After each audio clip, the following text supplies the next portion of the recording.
Hello friends, I am Dr. Sunil Ganpat Baviskar, Head of English Department, Srimati Narmadabai Nago Chaudhary Arts, Commerce and Science College, Kusumba, Tehsil and Dhule. Friends, today I am going to teach you the very second poem which is prescribed to our syllabus of Kamla Das, and the title of this poem is The Grandmother's House. You know very well that the paper which I am going to teach you is entitled as Indian Writing in English. Now we are studying the very syllabus of semester 5th, and in my last video I talked about the syllabus. Syllabus is divided into 3 units: background, poetry section and drama. The Indian drama which is prescribed to our syllabus is Nag Mandala by Girish Karnad. It is a very interesting drama. We will study thereafter. Now the poem which we are going to study is My Grandmother's House. But before that, I want to talk about Kamla Das. Kamla Das was a very famous poet in India writing in English. Her autobiography, My Story, has gave her much fame and name, but equally her poetry also gave her much fame and name. Kamla Das is very famous for her confessional poetry, because whatever she writes, it is just nothing but the confession. And we also see in her poetry the very frank treatment of love and sex in her poetry. So in my last video I just talk about Kamla Das. Now let us turn to the present poem, My Grandmother's House.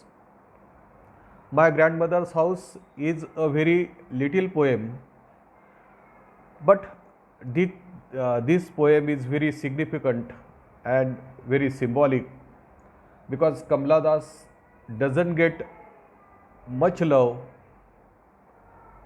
from the very husband and the very persons who are very dear to her, and so she is earning for the love, and on a certain point of view she reminds the very house of her grandmother in Malabar, and at that time she reminds the very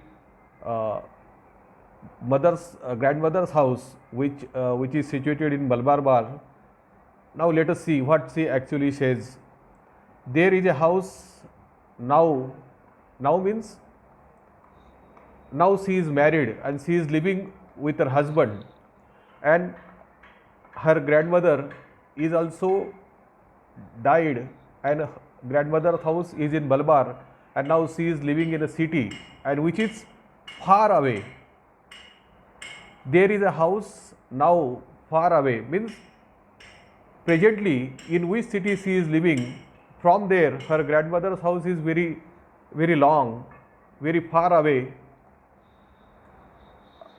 For the sake of you, I want to speak in Marathi, because you can only understand easily the very Marathi translation. I know very well. तर या कवितेमध्ये ती कवयित्री म्हणते, there is a house now far away. ती म्हणते की ते माझ्या आजीचं घर ते आता इथून खूप लांब आहे.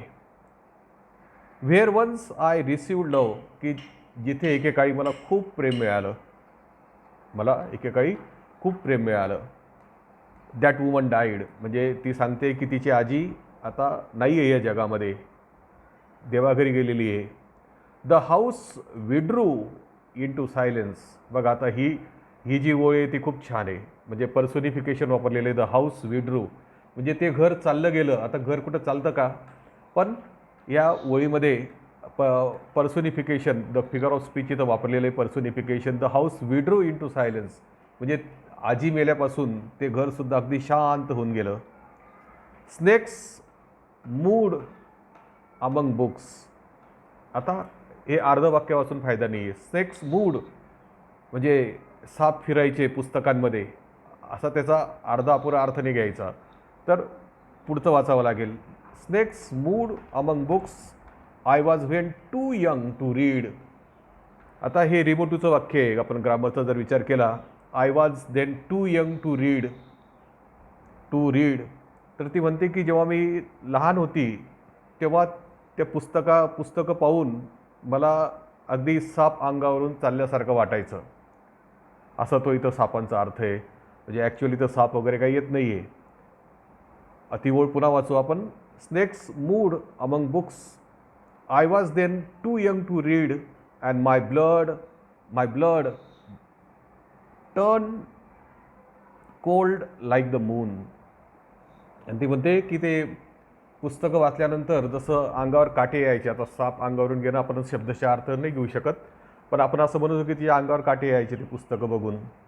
आणि त्यावेळेस तिला परत ती दुसरी इमेज वापरते की नुसती अंगावर काटेच नाही यायचे, तर माझं रक्त जसं चंद्र रात्री थंड होऊन जातो तसं माझं रक्त थंड होऊन जायचं ते पुस्तकांकडे बघून. म्हणजे याच्याने एक अर्थ आपल्याला समजतो की कवयित्रीला म्हणजे कमला दासला लहानपणी वाचनाची आवड नव्हती, तिला वाचायला आवडत नव्हतं. आता पुढे बघू. How often I think of going there. मला नेहमी वाटतं की माझ्या आजीकडे जावं.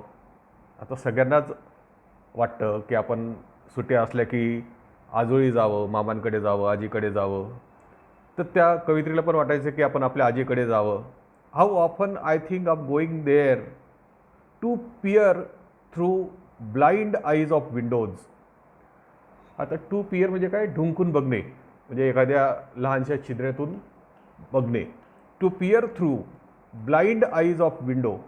आता जेव्हा आपण when we read the very poetry of Kamala Das, we see that window, the very image of window has been greatly used in her poetry as a symbol.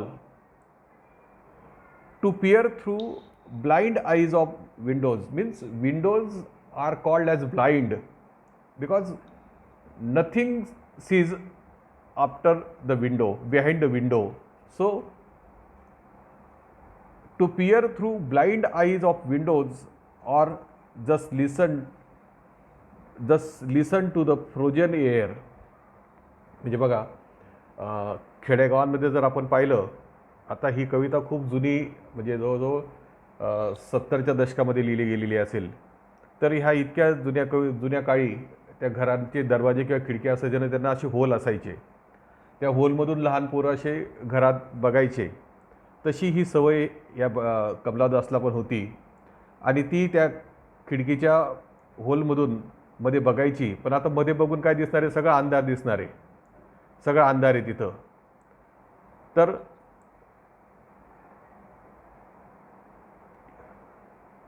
तर ह्या कवितेमध्ये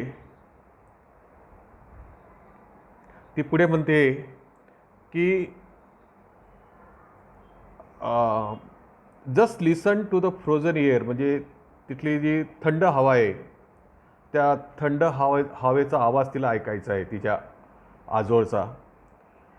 और सांगते ती, or in a wild despair pick and armful of darkness.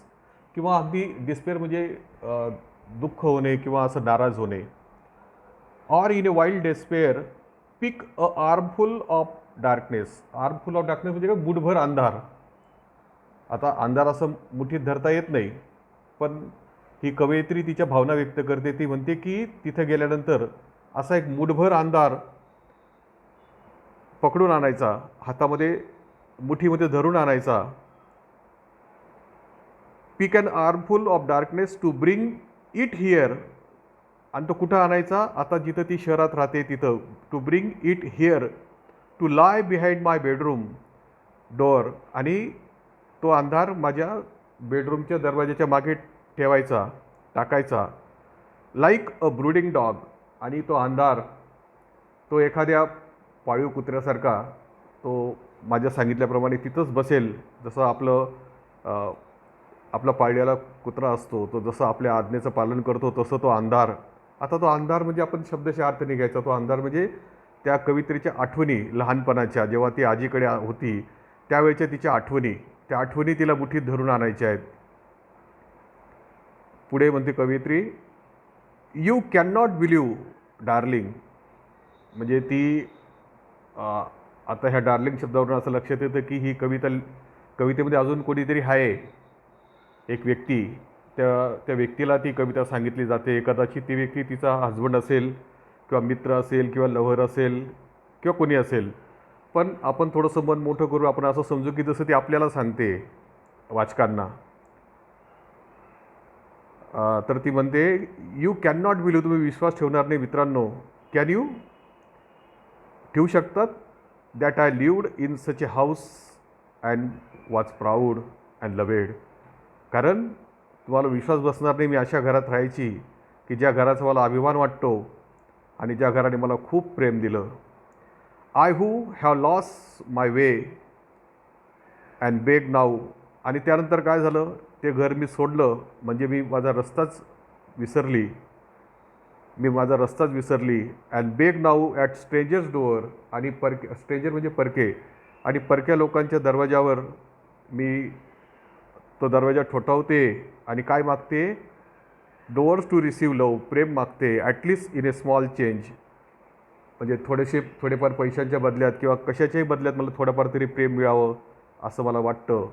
असं या कवितेमध्ये तिला तिच्या आजीची खूप आठवण येते आणि ती प्रेमासाठी व्याकुळ झालेली आहे. She is yearning for love, very affection from the very near and dear persons. And now she is reminding the very love of her grandmother. Thanks.